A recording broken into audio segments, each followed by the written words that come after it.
Hello दोस्तों, स्वागत है आपका आपके अपने चैनल वेदिका साइंस क्लासेस में। दोस्तों, हमारा चैप्टर एटम एंड मोलेकुल्स चल रहा है, उसका आज हम दूसरा पार्ट लेके आए हैं। थोड़ा सा ये चैप्टर लंबा है, इसीलिए थोड़ा सा आप लोग धैर्य रखिएगा। तो चलिए हम स्टार्ट करते हैं। आज का हमारा टॉपिक है रदरफोर्ड्स गोल्ड फॉयल एक्सपेरिमेंट। तो रदरफोर्ड साहब ने इस नियम को दिया था। उन्होंने इसको मतलब स्टेबलाइज करने के लिए सोने का सीट लिए थे। आप लोगों के मन में एक सवाल आएगा कि आखिर उन्होंने सोने का ही पतली सीट क्यों ली थी। क्योंकि दोस्तों, सोने का जो वो प्रॉपर्टी होती है ना, ये सबसे ज़्यादा आघात वर्धनीय मेटल होता है। आघात वर्धनीय का मतलब ये हुआ कि उसको कितना भी पतला, मतलब अधिक से अधिक पतला सीट में उसको ढाला जा सकता है। जैसे एग्जाम्पल के तौर पे आप मान के चलिए कि 1 ग्राम अगर गोल्ड हो ना, 1 ग्राम गोल्ड, तो उससे हम लगभग 2 किलोमीटर लंबी तार बना सकते हैं। अब सोचिए वो उसमें कितनी मेलिएबिलिटी है। तो उन्होंने ऐसा क्या किया कि सोने के जो सीट है ना, इस पे अल्फा कण इससे गुजारा। तो उनको इसमें बहुत सारा मतलब इसका उनको रिजल्ट मिला। तो एक चीज़ आप लोग याद रखिएगा, अल्फा कण में 2 प्रोटॉन तथा 2 न्यूट्रॉन होते हैं, और जो इसका द्रव्यमान है वो 4 AMU होता है। AMU का मतलब होता है atomic mass unit, atomic mass unit, ठीक है। तो इन्होंने जब अल्फा पार्टिकल्स को इधर सोने की सीट से गुजारा, तो उन्होंने देखा कुछ ऐसी अल्फा पार्टिकल है ना जो सीधे निकल जाती है, जबकि कुछ ऐसी हैं जो थोड़ा सा मतलब बहुत ही कम एंगल बनाकर विचलित हो जाती है। जबकि बहुत से अल्फा पार्टिकल में से एक ऐसा कण है, एक ऐसा अल्फा पार्टिकल्स है जो वापिस उसी दिशा में वापिस आ जाती है। तो उन्होंने ऐसे एक्सपेरिमेंट किया। तो जैसे क्या है, उन्होंने देखा कि उच्च गति वाले अल्फा कण जो है ना, वो सीधे सोने की पत्ती के माध्यम से चले जाते हैं। उच्च गति वाले जो अल्फा कण होते हैं, तो इससे उनको ये पता चला कि परमाणु में बहुत अधिक खाली जगह है, बहुत अधिक खाली जगह है, तभी ना वो निकल जाते हैं। अगर खाली जगह नहीं होते तो वो सीधे नहीं निकल पाते। तो इससे उनको पता चला कि परमाणु में बहुत अधिक खाली जगह है।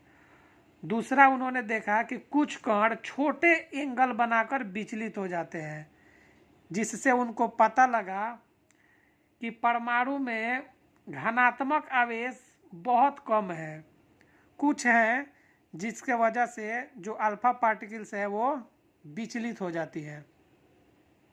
और तीसरा, उन्होंने देखा कि 12,000 कणों में से केवल एक ही ऐसा कण था ना जो वापस अपनी दिशा में आ जाता है।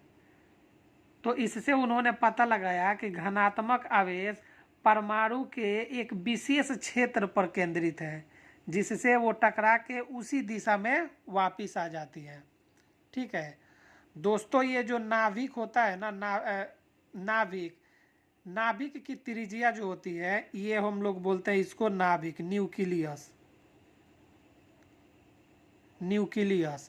नाभिक की जो रेडियस होता है ना, रेडियस, वो परमाणु के त्रिज्या के 5 गुना छोटी होती है। सोचिए कि नाभिक कितनी छोटी होती है। परमाणु जिसको हम देख नहीं सकते हैं, ठीक है, उससे 5 गुना छोटी होती है नाभिक। और ये जो नाभिक है वो पॉजिटिव, धनात्मक होता है। ठीक है, नाभिक धनात्मक होता है।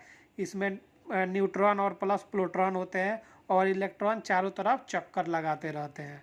इलेक्ट्रॉन की निगेटिव होती है।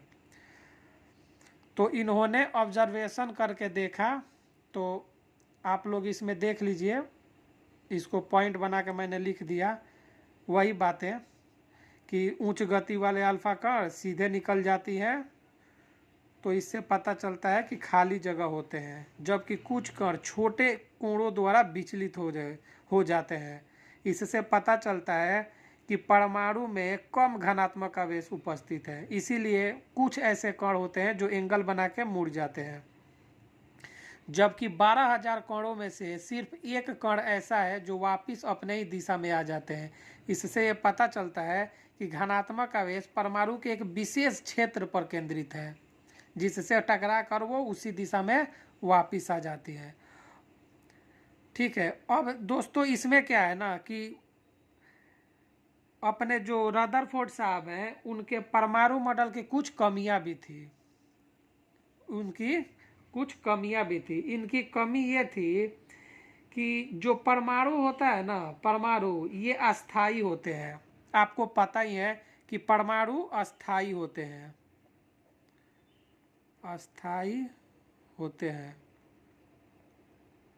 परमाणु अस्थाई होते हैं, जबकि ये जो वर्तुलाकार मार्ग में चक्रण करते हुए इलेक्ट्रॉन अस्थाई नहीं हो पाते हैं। ऐसा क्यों होता है? क्योंकि जब इलेक्ट्रॉन मूव करते हैं तो उनके आवेशित कण गोलाकार कक्ष में त्वरित होकर घूमते रहते हैं, लेकिन त्वरण के दौरान आवेशित जो कण होते हैं ना, उससे ऊर्जा विकिरित होगा, उससे ऊर्जा जो होता है ना वो विकिरित होते हैं आवेशित कण से, जिससे क्या होता है कि जो ये इलेक्ट्रॉन है ना, इसके मतलब नाभिक से टकराने का बहुत ज़्यादा चांसेस होता है कि वो नाभिक से टकरा जाएगा, और नाभिक से टकराएगा तो वो विचलित हो जाएगा, हो सकता है। तो इसी से इनका अस्थाई हो पाना संभावित नहीं है, जबकि परमाणु अस्थाई होते हैं। तो रदरफोर्ड साहब के ये जो मॉडल था ना, इसमें एक कमियां थी। ठीक है, यही एक कमी थी। तो चलिए हम आगे देखते हैं। हमारा आगे का टॉपिक है बोर का परमाणु मॉडल। ठीक है दोस्तों, तो बोर साहब ने जो परमाणु मॉडल दिया था, अब हम उसके बारे में पढ़ेंगे। सबसे पहले कि नील्स बोर साहब ने ये परमाणु मॉडल दिया था, और उन्होंने बताया था कि इलेक्ट्रॉन केवल कुछ निश्चित कक्षाओं में ही चक्कर लगा सकते हैं। उन्होंने बताया था कि इलेक्ट्रॉन किसी निश्चित कक्षा में ही चक्कर लगा सकते हैं। ठीक है, तो उन्होंने ये जैसे दिया था अपना मॉडल कि ये जैसे नाभिक हो गए, ठीक है, और इसके सेल को, ये जो सेल है इसको KLMN में डिवाइड कर दिया था। अब इसमें ये देखे थे कि K सेल में कितने इलेक्ट्रॉन रह सकते हैं। तो दोस्तों इसका एक फॉर्मूला होता है 2n²। ठीक है, तो K सेल में n = 1 रखेंगे तो क्या होगा, 2 × 1 का स्क्वायर बराबर 2। तो इसका मतलब ये हुआ कि K सेल में सिर्फ 2 इलेक्ट्रॉन रह सकते हैं। ठीक है, अब हम देखेंगे L सेल में, तो n = 2 रखेंगे, n = 2, तो हो जाएगा 2 × 2 का स्क्वायर = 2 × 4 = 8। तो L सेल में हम 8 इलेक्ट्रॉन रह सकते हैं। ऐसे ही n = 3 रखेंगे तो होगा आपका 2 × 3 का स्क्वायर = 2 × 9 = 18। ऐसे ही n = 4 रखेंगे तो 2 × 4 का स्क्वायर, तो 2 × 16 = 32। यानी कि K सेल में 2 इलेक्ट्रॉन रह सकते हैं, L सेल में 8 इलेक्ट्रॉन रह सकते हैं, M सेल में 18 इलेक्ट्रॉन रह सकते हैं, जबकि N सेल में कितना 32 इलेक्ट्रॉन रह सकते हैं। ठीक है दोस्तों, ये सब हम पढ़ेंगे पीरियोडिक टेबल में। उसके बाद क्या है, कक्षा या ऊर्जा को KLMN के रूप में नामित किया गया है, वही यहाँ पे लिखा हुआ है। जब इलेक्ट्रॉन सबसे कम ऊर्जा स्तर पर होता है तो उसे निम्नतम अवस्था में कहा जाता है। सबसे कम ऊर्जा स्तर, सबसे कम एनर्जी लेवल, ऐसे पहले में सबसे कम होगा, ऐसे दूसरा तीसरा होता जाएगा। और ये जो कक्षाएं हैं ना, ये क्रमानुसार भरती है। कैसे? जैसे चलिए हम देखते हैं। जैसे क्या है, हाइड्रोजन, हाइड्रोजन का एटॉमिक नंबर कितना होता है? 1, ठीक है। तो जो पहला है, पहला सेल, इसमें सिर्फ एक इलेक्ट्रॉन ही हो गया। और जब तक पहला सेल नहीं भरेगा तब तक इलेक्ट्रॉन दूसरे सेल में नहीं जा सकते हैं, ठीक है। जैसे मान के चलिए लिथियम, लिथियम का एटॉमिक नंबर है 3, ठीक है। और पहले सेल में 2 इलेक्ट्रॉन रह सकते हैं, पहले ऑर्बिट में 2 इलेक्ट्रॉन रह सकते हैं। तो क्या है कि पहले 2 हो गया, इसके बाद दूसरे सेल में चला गया, तो 2 यहाँ पे और एक ये 3, तो लिथियम का 3। ऐसे ही सोडियम का 11 एटॉमिक नंबर होता है, ठीक है। तो पहले सेल में कितना? 2, और दूसरे सेल में 8। तो देखिए पहले सेल में 2 हो गया, दूसरे सेल में 1 2 3 4 5 6 7 8, 8। तो 2 और 8 10। और जब ये पूरा फुलफिल हो गए तो उसके बाद थर्ड सेल में जाएंगे, तो इसमें एक इलेक्ट्रॉन 11, क्योंकि सोडियम का एटॉमिक नंबर 11 है, तो आपके 11 इलेक्ट्रॉन हो गए। ऐसे कक्षा में जो है ना, इलेक्ट्रॉन क्रम अनुसार भरते हैं, ठीक है। जब तक पहला सेल फुलफिल ना हो तब तक दूसरे सेल में इलेक्ट्रॉन नहीं जाएंगे, ठीक है। अब हम देखेंगे दोस्तों कि परमाणु को दर्शाया कैसे जाता है। जैसे कि मान के चलिए आप कि कार्बन का एटॉमिक नंबर 6 होता है और इसका एटॉमिक मास कितना होता है? 12, ठीक है। तो यहाँ पे हम देखेंगे कि जैसे, और एक चीज़ और देखिएगा कि ये जो जो एटॉमिक नंबर होता है ना, इसको हम प्रोटॉन की संख्या भी कहते हैं, प्रोटॉन की संख्या, ठीक है। और इलेक्ट्रॉन और प्रोटॉन दोनों बराबर होते हैं, जितना इलेक्ट्रॉन होगा उतना ही प्रोटॉन होगा। और एटॉमिक मास को हम इसको N+P भी लिख सकते हैं, neutron plus proton, atomic mass को, ठीक है। तो चलिए हम देखते हैं एग्जाम्पल से, इसको बहुत ही अच्छे से, बहुत ही आसान भाषा में समझते हैं।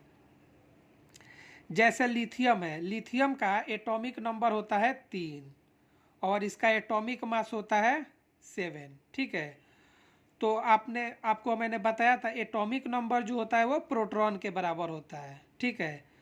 तो प्रोटॉन भी हो जाएगा, प्रोटॉन की संख्या 3 हो जाएगा, और एटॉमिक मास जो होता है वो N+P, न्यूट्रॉन प्लस प्रोटॉन के बराबर होता है। तो N+P = हो जाएगा 7। अब हम क्या करेंगे, यहाँ से न्यूट्रॉन की वैल्यू निकालेंगे। तो न्यूट्रॉन = 7 में से P, जैसे क्या है N = 7 - P हो जाएगा, और P की वैल्यू दे रखी है 3, तो 7 - 3 = 4। तो न्यूट्रॉन की यहाँ पे वैल्यू हो गई 4, ठीक है। उसके बाद क्या है कि आप देखिए यहाँ पे कैल्शियम का है, तो यहाँ पे कैल्शियम का एटॉमिक नंबर P = 20 है, और यहाँ पे N+P = 40। तो हम यहाँ पे भी जब न्यूट्रॉन की वैल्यू निकालेंगे तो न्यूट्रॉन बराबर कितना हो जाएगा? 40 - P। समझ में आ रहा है ना? 40 - P, और P की वैल्यू यहाँ पे दे रखा है 20, तो 40 - 20 = तो न्यूट्रॉन की वैल्यू कितनी हो जाएगी? 20। इसको आप लोग ध्यान से समझ लीजिएगा, क्योंकि इसमें से ना क्वेश्चन एक तो क्वेश्चन रहता ही रहता है। अब हम देखेंगे एटॉमिक मास, ठीक है। तो ये जो एटॉमिक मास होता है ना, एटॉमिक मास, ये क्या होता है, जैसे कार्बन का 6 एटॉमिक नंबर हुआ, ठीक है। ये प्रोटॉन का एटॉमिक मास, न्यूट्रॉन का और इलेक्ट्रॉन का, ठीक है। और यहाँ पे आपको पता ही है कि इलेक्ट्रॉन और प्रोटॉन दोनों क्या होता क्या नाम है कि प्रोटॉन और एक मिनट, इसको अच्छा से समझिए। पहले आप लोग देखिए जैसे आपको अच्छे से पता है कि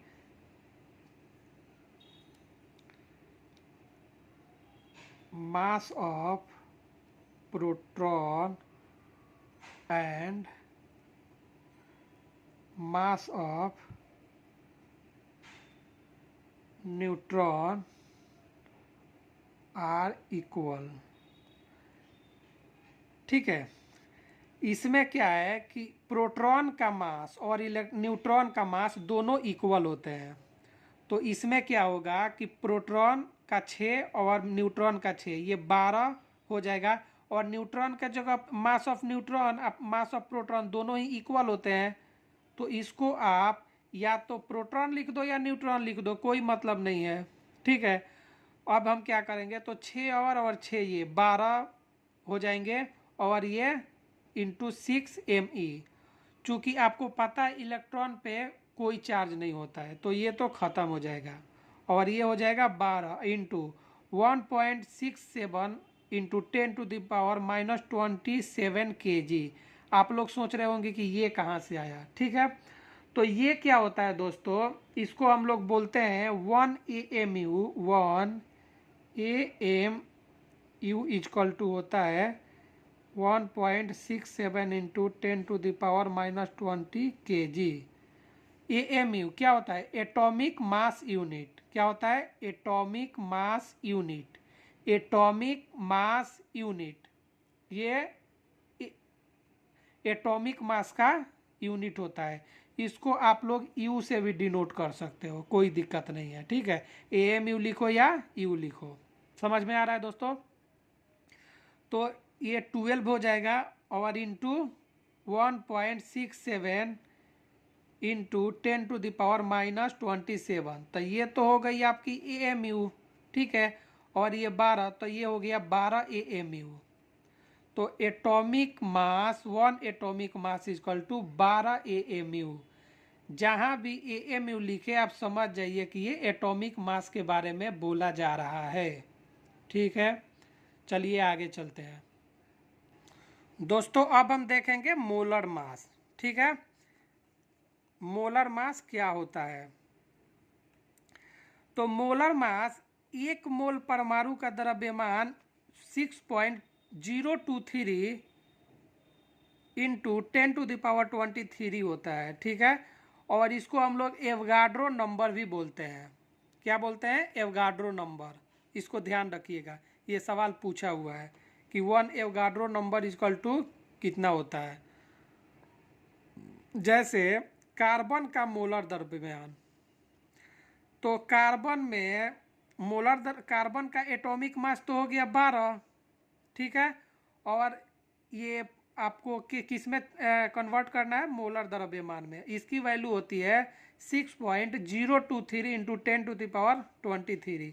तो हमने इसकी वैल्यू लिख दी, और ये कार्बन का एटॉमिक मास हो गया। और चूंकि हमें क्या करना है कि इसको 1.67 इंटू 10⁻⁻23 इससे हम मल्टीप्लाई करेंगे। क्योंकि इसको AMU में दे रखा है।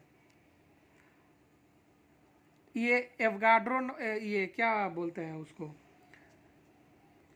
क्योंकि इसकी एक AMU, हाँ एक AMU की वैल्यू होती है 1.67 इंटू 10⁻⁻27, और वो होता है kg में। किस में होता है, kg में। तो उसको हम क्या करेंगे, ग्राम में कन्वर्ट कर लेंगे। तो ग्राम में करने के लिए 10⁻³ से मल्टीप्लाई करेंगे तो ये ग्राम में हो जाएगा, क्योंकि ये kg में होता है। 1.67 इंटू 10⁻⁻27 ये होता है kg में होता है, और इसको ग्राम में हम कन्वर्ट करेंगे तो 10⁻³ से मल्टीप्लाई कर देंगे। और जब आप इसको और इसको मल्टीप्लाई करोगे ना, तो 120 दशमलव समथिंग कुछ आएगा इंटू 10⁻⁻1, तो ये हो जाएगा ग्राम में। और जब ये माइनस इधर आएगा तो 12 ग्राम। मतलब ये हुआ कि जहाँ भी अगर AMU लिखा हो तो आप समझ जाना कि यहाँ पे एटॉमिक मास के बारे में चर्चा हो रही है। और जहाँ ग्राम दे देंगे तो वहाँ पे मोलर मास। ठीक है, तो ये आप लोग ध्यान रखिएगा, मोलर मास ग्राम में और एटॉमिक मास किसमें, एएमयू में। अब देखते हैं हम आइसोटोप्स क्या होता है। आइसोटोप्स आइसोटोप्स समस्थानिक। समस्थानिक हम उसको बोलते हैं ना जिसमें परमाणु संख्या समान हो लेकिन उसका द्रव्यमान संख्या भिन्न भिन्न हो। ठीक है, तो आपको पता ही है कि हम जैसे 1H1 लिखा है तो इसको हम लोग बोलेंगे परमाणु संख्या। परमाणु संख्या बोले तो एटॉमिक नंबर, जबकि इसको बोलेंगे द्रव्यमान संख्या, एटॉमिक मास, द्रव्यमान संख्या। ठीक है, तो क्या है कि जिसमें एटॉमिक जो नंबर है ना ये बिल्कुल समान हो। देखिए यहाँ पे भी एटॉमिक नंबर 1 है, यहाँ पे भी 1 है और यहाँ पे भी 1 है, लेकिन एटॉमिक जो मास है वो अलग अलग हो, भिन्न भिन्न हो। तो यहाँ पे 1 है, यहाँ पे 2 है और यहाँ पे 3 है। ठीक है, और ये आपको पता होना चाहिए ये हाइड्रोजन के क्या है, समस्थानिक आइसोटोप। इसको हम लोग बोलते हैं हाइड्रोनियम, एकरा के इसको बोलते हैं ड्यूटेरियम और इसको ट्राइटियम। ठीक है, इसको आप लोग ध्यान रखिएगा। अब हम देखेंगे समभारिक आइसोबार। तो ये क्या होता है, भिन्न तत्वों के परमाणु जिनकी द्रव्यमान संख्या समान हो, द्रव्यमान संख्या। और आपको पता है कि द्रव्यमान संख्या किसको हम बोलते हैं, द्रव्यमान संख्या जो ऊपर रहता है इसको, और ये n+p के इक्वल भी होता है, आपको पता है। द्रव्यमान संख्या को हम a से डिनोट करते हैं और परमाणु संख्या को z से। ठीक है, तो यहाँ पे क्या है कि जैसे मान के चलिए आर्गन का एटॉमिक नंबर होता है 18, ये पोटेशियम का एटॉमिक नंबर होता है 19 और कैल्शियम का 20, लेकिन इन तीनों का द्रव्यमान संख्या समान है और इसका परमाणु संख्या एटॉमिक नंबर तीनों का ही अलग अलग है। इसका 18 है, इसका 19 है, इसका 20 है और द्रव्यमान संख्या तीनों का सेम है। तो हम ऐसे तत्वों को बोलेंगे, क्या बोलेंगे, आइसोबार, समभारिक। अब है सम न्यूट्रॉनिक। सम न्यूट्रॉनिक किसको बोलेंगे, जिसमें न्यूट्रॉन की संख्या बराबर हो। और आपको पता है न्यूट्रॉन की संख्या हम किसको बोलते हैं, जैसे आपको पता होगा n+p ये एटॉमिक मास होता है जो ऊपर होता है, हम उसको n+p से डिनोट कर n+p होता है।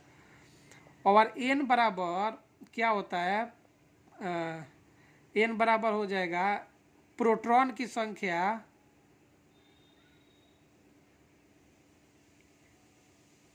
जैसे क्या है नीचे वाले, इसको हम लोग बोलते हैं प्रोटॉन की संख्या। ठीक है, और ऊपर वाले को बोलते हैं n+p। तो यहाँ पे क्या है n+p इजकल टू जैसे दे रखा है 31, n+p इजकल टू 31। ठीक है, यहाँ पे दे रखा है। अब हम न्यूट्रॉन बराबर निकालेंगे तो 31 -p और p यहाँ पे एटॉमिक हम नंबर को ही प्रोटॉन की संख्या बोलते हैं। तो 31 - 15 बराबर 16 हो जाएगा। तो इस तरह यहाँ पे 16 आ गया। जैसे यहाँ पे देखिए ये सिलिकॉन है और ये फास्फोरस है। सिलिकॉन का एटॉमिक नंबर 14 हो गया और इसका एटॉमिक मास 30। तो n+p इजकल टू हो जाता है 30, n+p इजकल टू 30। यहाँ से न्यूट्रॉन बराबर 30 - 14, जो p की वैल्यू 14 है वो उधर जाएगा तो माइनस में हो जाएगा। तो यहाँ पे भी 16। तो यहाँ पे हम देख रहे हैं न्यूट्रॉन की संख्या यहाँ पे भी 16 है और न्यूट्रॉन की संख्या यहाँ पे भी 16 है। तो इसको हम लोग बोलेंगे सम न्यूट्रॉनिक, आइसोटोन्स। ठीक है, अब हम देखेंगे कि विभिन्न कोषों में इलेक्ट्रॉन का वितरण कैसे करते हैं, जैसे KLMN में। तो यहाँ पे आप लोग को पहले भी मैंने बताया था कि ये न्यूक्लियस है, ये पॉजिटिव चार्ज होता है और फर्स्ट वाले में फर्स्ट लेवल एनर्जी, सेकंड में सेकंड लेवल एनर्जी, थर्ड में थर्ड लेवल एनर्जी और फोर्थ में फोर्थ लेवल एनर्जी। और इलेक्ट्रॉन है ना, इलेक्ट्रॉन सबसे पहले छोटे कोष में भरते हैं और ऐसे मतलब बढ़ते हुए क्रम में वो बढ़ते हैं, निरंतर बढ़ते हुए क्रम में भरते हैं इलेक्ट्रॉन। जैसे क्या है कि ये पोटेशियम है, पोटेशियम इसका एटॉमिक नंबर 19 होता है। तो यहाँ पे देखोगे आप कि पहले सेल में 2, 8, 8, 18, ठीक है। तो यहाँ पे क्या है कि पहले सेल में 2 इलेक्ट्रॉन हो गए, दूसरे सेल में 8, तीसरे सेल में 8, तो 8 और 8 कितने हो गए 16, और 2 18, और एक यहाँ पे कितना हो गया 19। क्या क्यों कैसे, तो आप ये देखो 1s2 2s2 2p6 3s2 ऐसे होता है ना। तो इसमें 2 इलेक्ट्रॉन हो गए, ठीक है। सेकंड सेल में 6 और 2 8 हो गए, ठीक है। 3p6 into 4s1। तो यहाँ पे क्या हुआ 6 और 2 8 हो गए, और ये तीसरे में 6 और 2 8 हो गए, और ऐसे चौथे में 1। तो पहले में फुलफिल हो गए, दूसरे में भी फुलफिल हो गए, और तीसरे में भी फुलफिल हो गए, ठीक है। और चौथा में चूँकि एटॉमिक नंबर 19 है तो 8 और 8 16 और 2 18, 18 ऐसे ही हो गए, और एक बच गए तो वो अगले वाले सेल में चले जाएंगे, ऑर्बिट में चले जाएंगे, ठीक है। और वैसे ही आप कैल्शियम में देखेंगे तो पहले में 2 हो गए, दूसरे में 8 हो गए, तीसरे में भी 8 हो गए, और चौथे में जो 2 इलेक्ट्रॉन बच गए वो 4th सेल में चले जाएंगे, 4th ऑर्बिट में चले जाएंगे। तो ऐसे इलेक्ट्रॉन जो है ऐसे फुलफिल होता है, पहले छोटे वाले में फिर उससे बड़े, ऐसे मतलब बढ़ते हुए क्रम में वो फुलफिल होगा इलेक्ट्रॉन। तो आशा करता हूँ दोस्तों ये आपको समझ में आ गया होगा। और वीडियो काफ़ी लंबी हो गई तो हम यहाँ पे ही क्लास को स्टॉप करते हैं दोस्तों। एक आई थिंक एक क्लास और लगेगा चैप्टर को पूरा होने में। तो उसके बाद एटम एंड मोलेकुल्स के हम क्वेश्चन भी करेंगे, जो कि एग्ज़ाम के पॉइंट ऑफ व्यू से बहुत ही इम्पोर्टेंट होगा। और आप यकीन मान के चलिए कि इसके अलग से एग्ज़ाम में आपको क्वेश्चन देखने को नहीं मिलेगा। रेलवे के एग्ज़ाम हो या 9th हो या 9th क्लास हो, 10th क्लास हो, जो भी हो आपको सब इससे कवर हो जाएगा। ये स्पेशली रेलवे के लिए ही ये क्लास चल रहा है। और ये क्या है कि इसको अगर आपने अच्छे से समझ लिया और अच्छे से कर लिया तो आपका साइंस का क्वेश्चन इसके बाहर से नहीं आएगा। और मैं आप लोगों को MCQ क्वेश्चन भी साइंस का अच्छे लेवल पे पूरा डिटेल में कराऊंगा, एक बार ये सिर्फ क्लास ख़त्म हो जाए। तो चलिए दोस्तों, और दोस्तों जो शॉर्ट वीडियो में मैंने क्वेश्चन डाल रखा है उसको आप लोग ज़रूर देख के प्रैक्टिस करते रहे साथ साथ में।